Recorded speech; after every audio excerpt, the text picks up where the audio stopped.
What is going on, everybody? Crazy Dog back with another Cleveland Guardians video for you guys. And right away, you guys look at the title of this video, and you're probably thinking, wait, really? Didn't expect that. Well, neither did I. Because I'll be honest with you, when I saw this tweet pop up on my Twitter timeline, I was as shocked as you guys probably are seeing this video pop up in your subfeed. So for those wondering, what tweet am I talking about? It's this one right here that says, from MLB trade rumors on Twitter, and I quote, the hashtag Reds, hashtag Guardians, hashtag Red Sox, and hashtag SF Giants were among the teams who had interest in new hashtag Tigers second baseman Gleyber Torres. Now right away, you see that and you're thinking, really? Yeah. Now, for those of you out there who don't know how the Guardians front office operates, I always say they operate like the G in lasagna, in silence, which is both exciting and kind of agitating at the same time, especially as a Guardians content creator, because you're always looking for stuff to make a video about, right? When you see a rumor tweet come out, you make a video about it. Well, when you have a front office who doesn't, release rumors and stuff, you have nothing to make a video about. But that leaves you on your toes because that means at any known second, something could happen. I mean, heck, while I'm making this video, the Guardians could sign somebody. I mean, could you imagine the look on my face if I checked my phone right now and I saw the Guardians were signing Anthony Santander? Or they didn't do it. But yeah, you get the idea, right? That's what makes it fun, because at any moment, something could happen. And you rarely ever see any rumors talking about them. You never usually see any tweets from the national writers saying the Guardians are interested in insert player here. Like, you will know something's happening when it's happening. That's the way they roll. They've been doing that forever, pretty much. Yeah. Now, in this article, here's what they had to say about the Guardians. And I quote, as for the other reported suitors for Torres' services, that would have been crazy if we signed Gleyber Torres. Oh my god, right? The Guardians likely only became a fit for Torres after trading Gimenez to Toronto. Juan Brito, Gabriel Arias, and Daniel Schneemann currently figure to split time at the Keystone for Cleveland in Gimenez's absence. But a clear everyday player like Torres would be a definitive upgrade over that timeshare between youngsters. Oh yeah, I mean, Gleyber Torres clears Schneemann, Arias, and Brito by like a country mile and then some. Right? Not to mention, you know what you're getting in Torres, whereas with Brito, Arias, and Schneemann, they're low-key unknowns. You've barely seen them play. I mean, Arias and Schneemann have gotten a lot of time, but Brito, I haven't even seen him in the majors yet. Like, nobody knows what he would even do. Is he even good? Nobody knows, right? Now to continue on. What's more, moving on from Gimenez and his hefty $106.5 million contract likely helped free up payroll that would make signing a player of Torres' caliber possible, even for the low-budget Guardians. Yeah.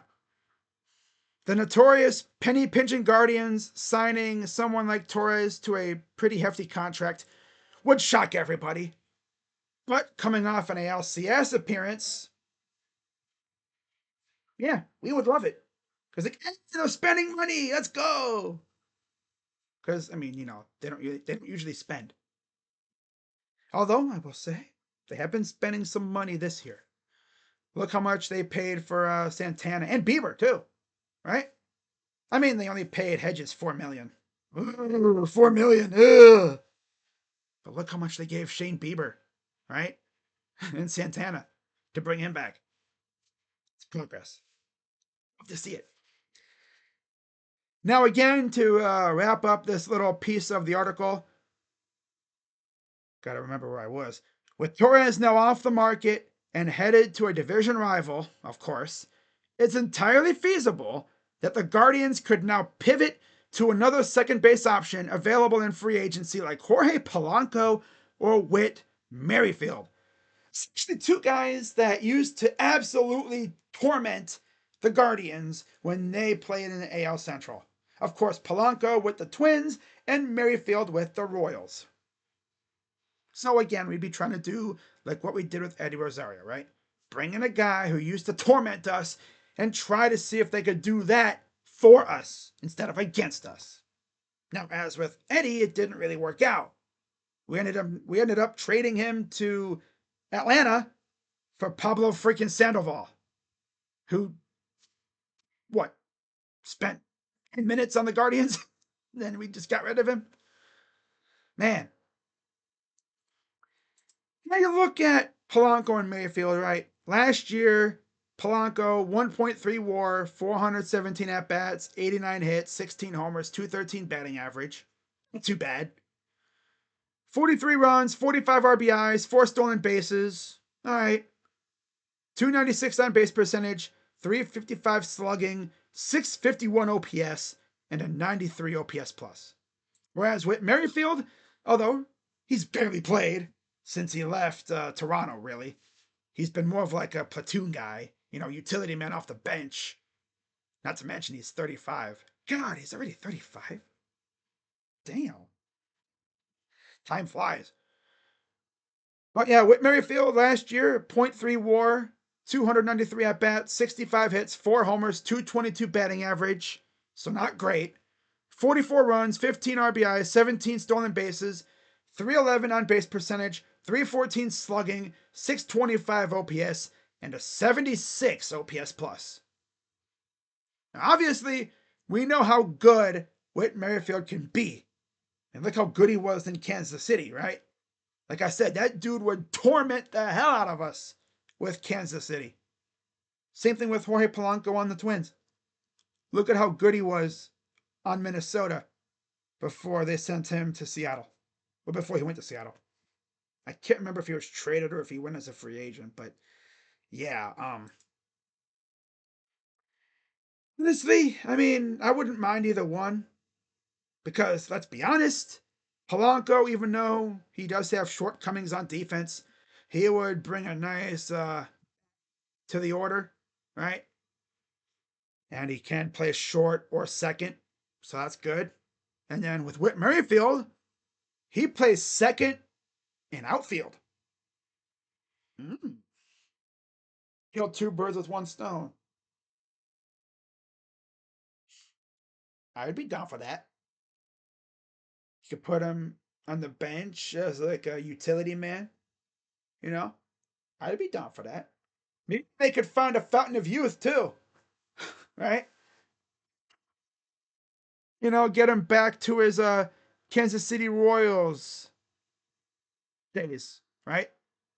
Back when he was tearing the hell out of the ball and he was an all-star MVP candidate. Yeah, he was damn good in Kansas City, even when the Royals were absolute ass.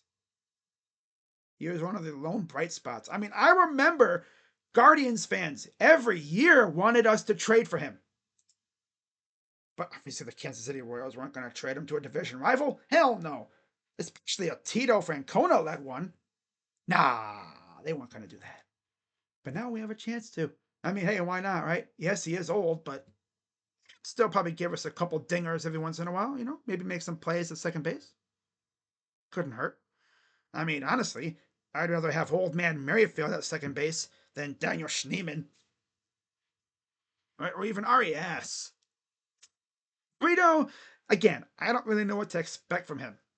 We haven't seen him play yet in the majors. So the jury's still out on him. But just hearing that the Guardians are actually looking at free agent second baseman gets me feeling pretty good, right? Because already they're looking at the outfield in free agency, and they're even trying to acquire another starting pitcher, right? I talked about the rumor about the Guardians talking to the Cardinals about Fetty and Matz. Then a while back, I talked about them looking at outfielders. So we'll see if they have anything in store for us as we're approaching the new year, and we'll see if things pop off. So that's really all I got for this video. As always, be sure to hit the like button, subscribe, and hit that bell. And I will see you guys tomorrow for Cavs and Warriors. Until then, go Guardians. I'm Crazy Dog, and I'm out. Bye-bye.